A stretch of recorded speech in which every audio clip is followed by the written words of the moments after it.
Sumali siya sa exchange gift ng St. Matthew kasi nga inimbitan ko siya. Every year naman yan. Ngayon, ang wish ko sa kanya, sana ikaw yung makakuha ng sa akin. Kasi nga, medyo Sobrang siya ang nakakuha siya nga talaga. Ngayon, unboxing na raw niya. Unboxing. This is vlogger na yung kaibigan. para sa, yan yung nakuha niya sa exchange gift namin. Na yung regalo ko na pin-repair ang nakuha niya. Sa kanya napunta. Nagsayaw-sayaw lang ba naman kami? Natapat siya doon, habang nagsasayaw, natapat siya doon sa regalo ko. Sabi ko nga sana wag nang ipaulit kasi nandun na eh. Akala ko yung trial lang ba ganun. Ay, ano to? Walang kapoy. Ay, mamaya pulutin ko yan. Walang kapoy-poys magbukas. Ano yan? Wow, ang ganda Purple. naman ng nila ngayon. Kanino galing? Ayan. Kay Ems na. Ay!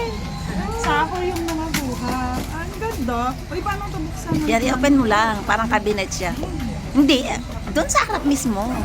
Yan, hindi ganyan. Sabay mo i-open. Sorry naman. Hindi ganyan, igagano mo.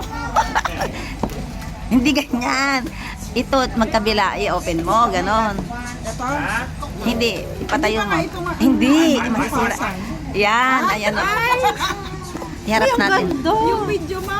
Sandali, kasi ipasok mo, baka malaglag ko. Ipasok mo. Ipasok mo mabuti. Ipasok mo mabuti. Hindi, nakadikit. Ang Oh, ganda ayan o. ng ano nila. Ipaharap mo. Ay, doon pala sa George. Alam mo, itong box ang nagpamahal.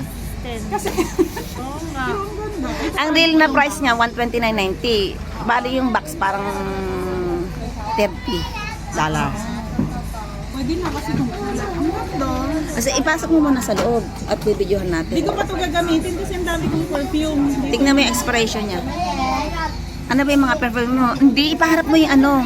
Ano ba? Ipaharap mo yung mask niya, yung gold na yan. Dati nakaukit lang yan, yung parang nakasulat Oo, lang. ang ganda nga. gold Nag-upgrade na. sila ng ano Nag-upgrade nila. sila, ang ganda. Ang ganda. Favorite color niya pa, oh. Mabango to, na-try ko na to. Thank you, Mama Chucho. Ano? Ikikip ko muna siya. Ay, video mo na ako. Oh, yan na. Kasi end Siya mo yung na. nagbigay. End mo na. Ayan. Ikikip ko muna to kasi madami pa akong perfume. Kaya lang baka ma-expire na yan. Hindi. Okay lang pag perfume. Madami pa akong perfume doon na, tapos nagbigay na naman si amo kong babae. Laging nagbibigay.